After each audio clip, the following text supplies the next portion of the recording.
creamy, creamy center, so you better get your new Polly Waffle. Polly Waffle. Polly Waffle, Polly Waffle's a mouthful. New Polly Waffle with an extra creamy centre. Chocolate. Need I even say any more to interest you? Today, we're going to unwrap our way through some sensational Australian chocolates from the mid to late 20th century that sadly have disappeared from shops. Polly Waffle. The Polly Waffle only barely makes it into this list because it actually was discontinued back in 2009. But for the time that it was around, it was an absolute icon. Think wafer tubes filled with marshmallow, all coated in Cadbury chocolate. That's what a Polly Waffle was.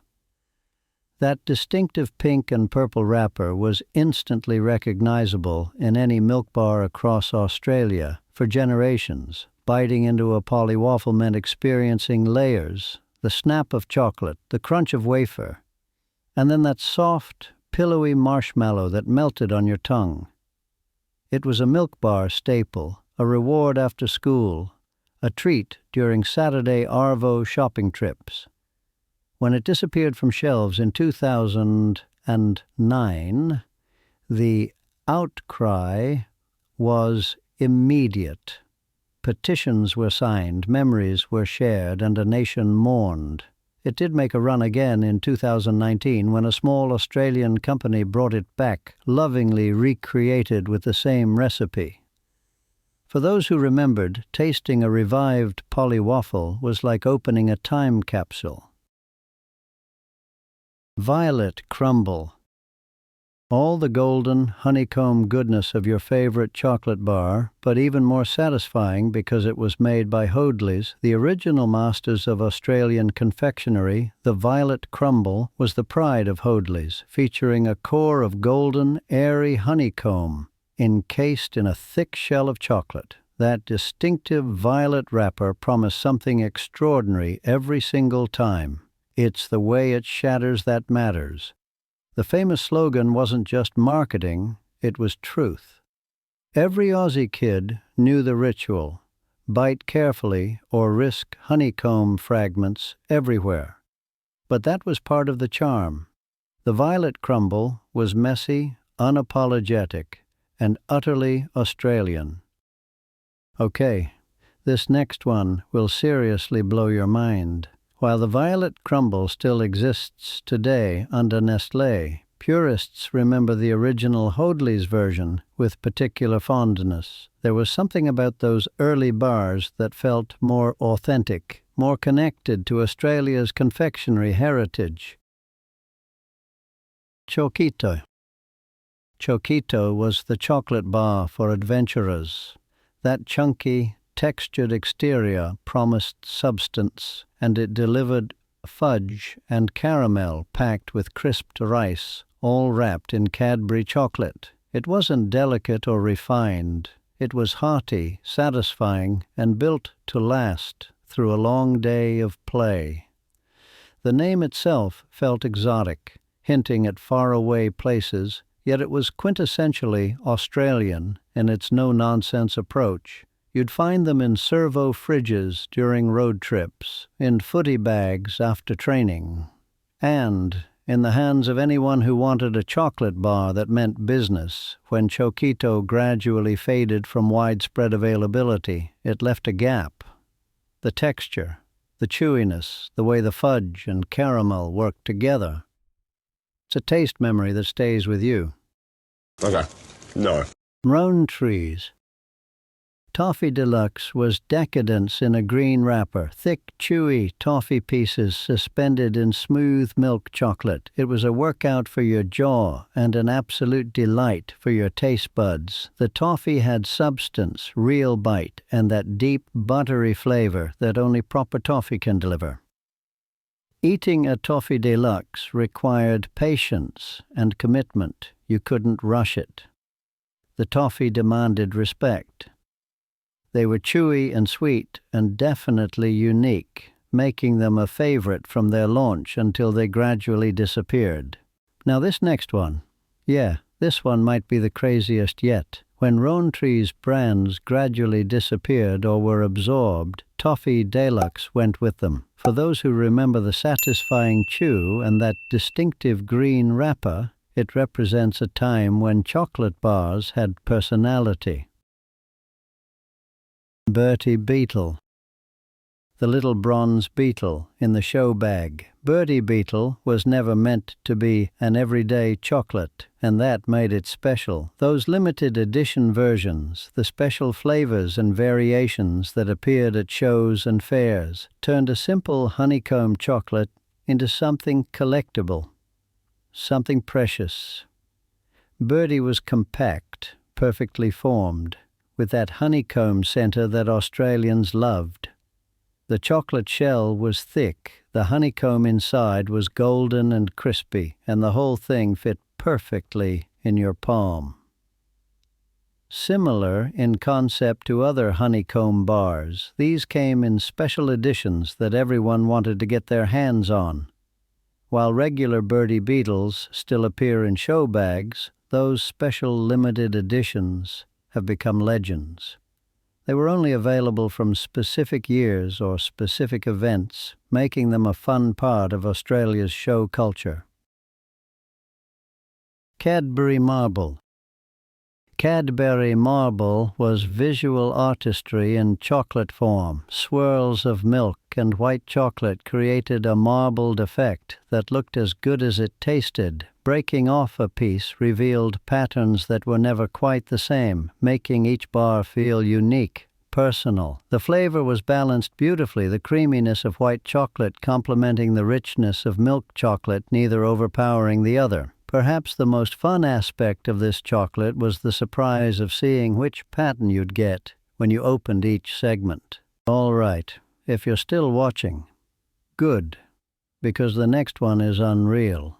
When marble disappeared from Australian shelves, it left behind devoted fans who still remember exactly how it looked, how it tasted, how it felt to snap off that first piece.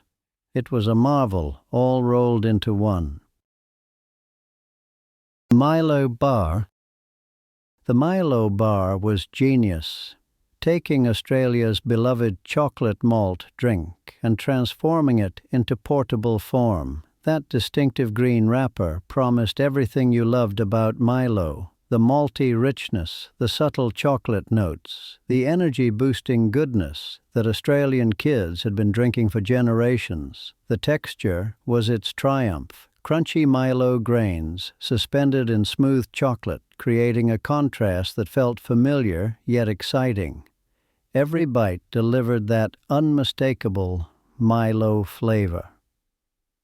It was Lunchbox Gold, the bar that disappeared first from any mixed pack. Though variations of Milo chocolate products have come and gone over the years, the original Milo bar holds a special place in memory. It became quite popular with its chocolate-covered crunch and classic Milo taste before ultimately being discontinued. Turkish Delight. Fry's Turkish Delight was exotic mystery wrapped in chocolate. That soft, rose-flavored jelly center coated in dark chocolate was unlike anything else on Australian shelves, divisive, distinctive, and utterly memorable. You either loved it or you didn't, but you never forgot it. The flavor was sophisticated, almost perfumed, with that characteristic rose essence that transported you somewhere far from suburban Australia. It was dark chocolate filled with rose-flavored jelly, offering just the right balance of rich chocolate and smooth, bright floral flavors. This next one is where things start to get wild. The original Fry's recipe, before various reformulations, had a particular magic that devotees still remember. It was richer, more intensely flavored. When that original version gradually changed, something ineffable was lost. White Night.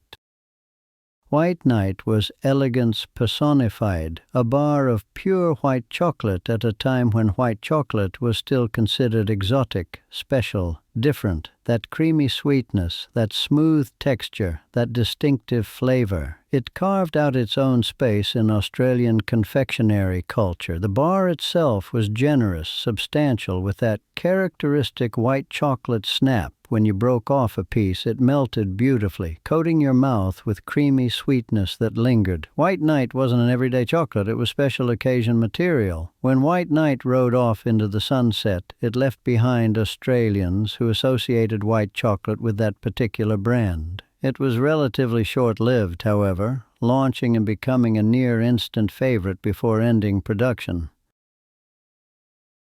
Fantales.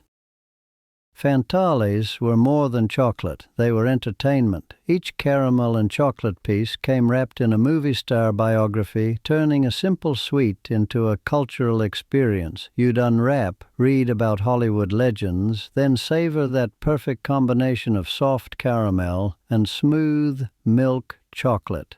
The caramel was the star soft, but not sticky, sweet, but not cloying, with that buttery depth that quality caramel delivers. They featured a chewy center that was sweet and light, wrapped in chocolate that complemented rather than overwhelmed. Keep watching, the next one might just top all of them. Though Fantales still exist, the original versions hold a special place in memory. They represent an era when going to the pictures was an event, when a bag of sweets could make any film better. Cherry Ripe. Cherry Ripe has survived, but those who remember the original formula insist something changed along the way. The original, with its generous chunks of cherry, its thick coconut filling, and that particular old gold chocolate coating, had a richness and intensity that seemed more authentic. The combination was always controversial: cherries and coconut and dark chocolate. But for its devoted fans, it was perfection. Each element distinct yet harmonious. It had a base of coconut and cherry covered with a layer of dark chocolate. The cherry ripes of the 70s and 80s felt different. The chocolate was darker, richer, the filling more generous. That original bar was popular around the late 1970s and even into the 1980s as a bold, unapologetic treat. Peppermint Crisp. Peppermint Crisp was and remains iconic, but the original versions had a particular magic. That distinctive green wrapper, the way the peppermint filling shattered into crystalline shards, the intensity of the peppermint flavor, it was uncompromising, unapologetic, and utterly Australian. The texture was everything. Layer upon layer of crispy, minty filling that fractured satisfyingly with each bite, all coated in smooth chocolate. Eating a peppermint crisp was an experience. The crunch, the cool mint sensation, the way small pieces would inevitably scatter. This one, honestly, I didn't believe it until I saw it myself. While peppermint crisp technically never vanished, the original versions from the 70s and 80s are remembered with particular fondness. They seemed mintier, crunchier, more intense. Even as the years pass and the shelves change, the spirit of these chocolates remains. They live not just in dusty wrappers saved in drawers, but in the stories we tell, the memories we share, and the way our eyes light up when someone mentions a name we thought everyone else had forgotten. Which of these classic Aussie choshis do you miss the most? Drop a comment below and share your story, and don't forget to like, subscribe, and hit the bell so you never miss another journey back to the days when life was simpler, chocolate was better, and every unwrapped sweet was a little piece of happiness.